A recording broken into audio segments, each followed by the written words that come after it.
ونشهد أن سيدنا وسندنا وحبيبنا وحبيب طبيبنا وطبيب قلوبنا ومحبوبنا ومرشدنا محمدا عبده ورسوله هو الذي أرسل رسوله بالحق بشيرا ونذيرا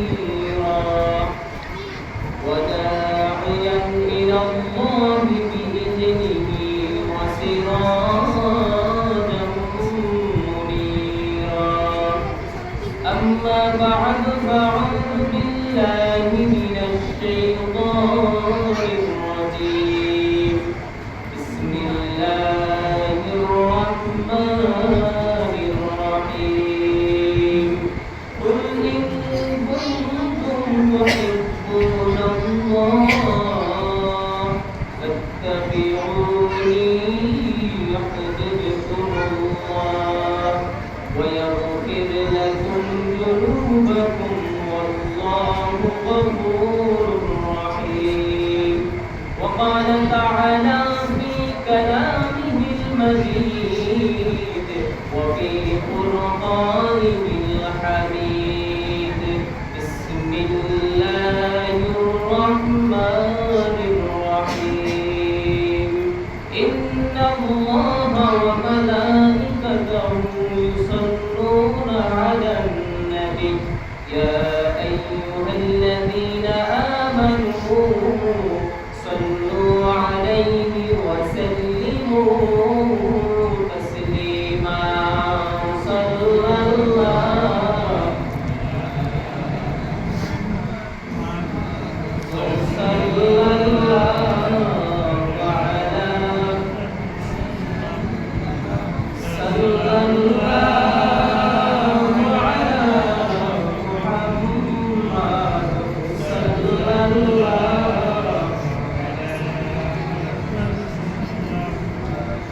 أزكى النسب أعلى الحسب كل العرب في خدمته وصلى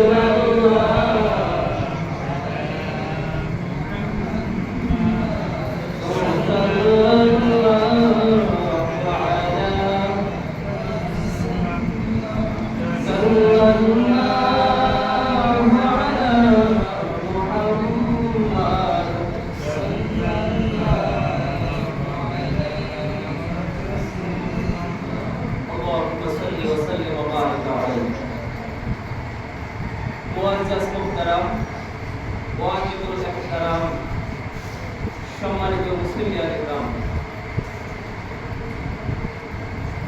আল্লাহ তাবারক ওয়া তাআলার দরবারে অসংখ্য অগণিত শুকর এই মহান রব্বে কারীম আজকে আপনাকে আমাকে হায়াতের ভিতর বরকত দান করে আপনাকে আমাকে সুস্থতা দান করে এই মহত্বপূর্ণ অনুষ্ঠানে জলসায় আসার মতো বসার মতো রাসূল করিম সাল্লাল্লাহু আলাইহি সাল্লামের সিরাত আদর্শ এই সম্পর্কে আলোচনা শোনার মতো তৌফিক এনায়েত করেছেন। এই জন্য আমরা সকলেই একবার জোরে কালিমাতুশ শুকর আদায় করি আলহামদুলিল্লাহ। লক্ষ কোটি দরুদ আর সালাম সৃষ্টি কুলের মুক্তিদূত সাইয়্যিদুল কাউনাইন ওয়া ফাকালাইন ইমামুল মুরসালিন ইমামুন নবিয়্যিন খাতামুন নবিয়্যিন শাফিউনা হাবিবুনা হযরত মুহাম্মদ মুস্তাফা শফিউর সাল্লাল্লাহু আলাইহি সাল্লামের উপর সম্মানিত হাজিরিন, আজকে আসলে আমরা একটা বিষয়কে কেন্দ্র করে এখানে আমরা সকলেই উপস্থিত হয়েছি। ঈদে মিলাদুন নবী, নবী করিম সাল্লাল্লাহু আলাইহি সাল্লামের জন্মকে কেন্দ্র করে, তার এই ধরার বুকে আগমনকে কেন্দ্র করে আমরা খুশি হয়ে আজকে এই দোয়া দুরুদের আয়োজন করেছি, ঠিক কিনা? এই দোয়া দুরুদের আয়োজন করতে পেরে আমরা সকলেই খুশি না বেজার? সকলেই খুশি। খুশি হয়ে থাকবে মন উজাড় করে, নবীর মহব্বত, নবীর ভালোবাসা অন্তরে ধারণ করে আর একবার জোরে কালিমাতুশ শুকর আদায় করবে আলহামদুলিল্লাহ।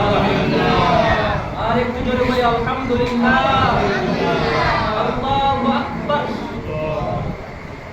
সম্মানিত হাজিরিন, আসলে ঈদে মিলাদুন নবী এটা আসলে দলিল দিয়ে বোঝানো যায় না, কারণ কোরআন শরীফের একটা পাতা যদি নিচে পড়ে যায়, এটা উঠাই আমরা সাথে সাথে চুমা দিই। কি করি? চুমা দিই, কারণ কোরআন শরীফের সম্মানের তাজবি। কাবাগর আমাদের থেকে ৬,৫০০ মাইল দূরে, সেই কাবাগর থেকে ফিরে আমাদের থেকে প্রস্তাব পায়খানা করি না। এটার জন্য কোনো দলিল লাগে না, এটার জন্য লাগে মহব্বত, এটার জন্য লাগে ভালোবাসা। কোরআন শরীফের পাতা চুমা দিতে যেরকম দলিল প্রয়োজন হয় না, মহব্বত দরকার। কাবা ঘর আমাদের থেকে ৬,৫০০ মাইল দূরে, কাবা ঘরের দিকে ফিরে প্রস্রাব পায়খানা করার জন্য আমাদের যেরকম কোনো দলিল লাগে না, রাসূল সাল্লাল্লাহু আলাইহি সাল্লামের জন্মে আমরা খুশি, এজন্য আমি মনে করি আমাদের কোনো দলিল প্রয়োজন হয় না।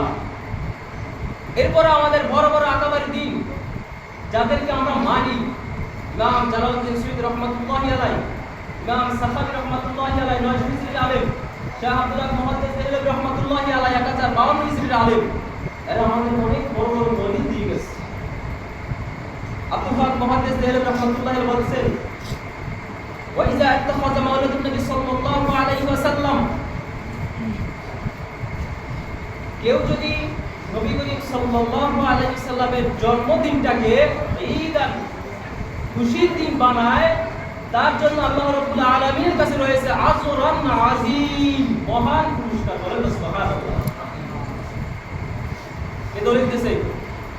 আব্দুল হক মুহাদ্দিস দেহলভী রহমাতুল্লাহি আলাইহি, তিনি ১০৫২ হিজরির আলেম। তিনি দিয়ে গেছেন যে কোনো ব্যক্তি যদি নবীজির জন্মদিনটাকে ঈদ বানায়, খুশির দিন বানায়, তার জন্য আল্লাহ রাব্বুল আলামিনের কাছে রয়েছে আজরান আযীম, মহান বড় বড় পুরস্কার। আমি দলিল দিতেও চাই না, কারণ স্বাভাবিকভাবে ঈদে মিলাদুন নবী একটা আরবি শব্দ, এটা বাংলা শব্দ নবী করিম সাল্লাল্লাহু আলাইহি ওয়াসাল্লামের জন্ম। এখানে আমরা যারা আছি উপস্থিত সকলেই একটু জবাব দেন আমাকে, যে নবীর জন্ম, ঈদে মিলাদুন নবী বা নবীর জন্ম, নবীজি আমাদের, নবীজি সাল্লাল্লাহু আলাইহি ওয়াসাল্লাম দুনিয়ার বুকে আগমন করছে, এই জন্য আসলে আমরা খুশি না বেজার? খুশি হয়ে থাকে, এটাই তো আরবিতে বলা হয় ঈদে মিলাদুন নবী। এটার বিরোধিতা করার কোনো সুযোগ নাই। অতএব আমি এদিকে যেতে চাই না। এটা সম্পূর্ণ অন্তরের ব্যাপার, সম্পূর্ণ মহব্বতের ব্যাপার। আপনার আমার ইমাম আযম আবু হানিফা রাহমাতুল্লাহি আলাইহি, হানাফি মাযহাবের ইমাম, তিনি একদিন মদিনার মাটিতে, জুতা মানুষ কি করে, পায়ে দেয় না মাথায় দেয়? কথা বলে। জুতা কি করে? পায়ে দেয়। যখন তিনি মসজিদে নববীর আন্ডারে ঢুকলেন, ইমাম আযম আবু হানিফা রাহমাতুল্লাহি আলাইহি তার পায়ের স্যান্ডেল জুতা খুলে তুলে ধরে লইলেন, বগলের তলে লইলেন। কিসের তলে? বগলের তলে লইলেন। হাম্বলি মাযহাবের ইমাম আহমদ ইবনে হাম্বল রাহমাতুল্লাহি আলাইহি আবু হানিফাকে প্রশ্ন করলেন, হে আবু হানিফা, তুমি জুতা পায়ে না দিয়ে কেন তুমি বগলের তলে রাখলা? দেখেন কত চমৎকার ভাবে আবু হানিফা জবাব দিতেছেন। আবু হানিফা রাহমাতুল্লাহি আলাইহি বলতেছেন যে আহমদ ইবনে হাম্বল, যে আমি জুতা কোন মাটিতে পায়ে দেব? আমি জুতা জোড়া কোন মাটিতে পায়ে দিয়ে হাঁটবো? এই মাটিতে তো আমার রাসূল সাল্লাল্লাহু আলাইহি ওয়াসাল্লামের পা পড়েছে। রাসূলের পা যেই জমিনে পড়ছে, আমি আবু হানিফার জুতা সেই জমিনে পড়াটাকে আমি বেয়াদবি মনে করি, এজন্য আমার জুতাকে আমি আমার বগলের তলে রেখে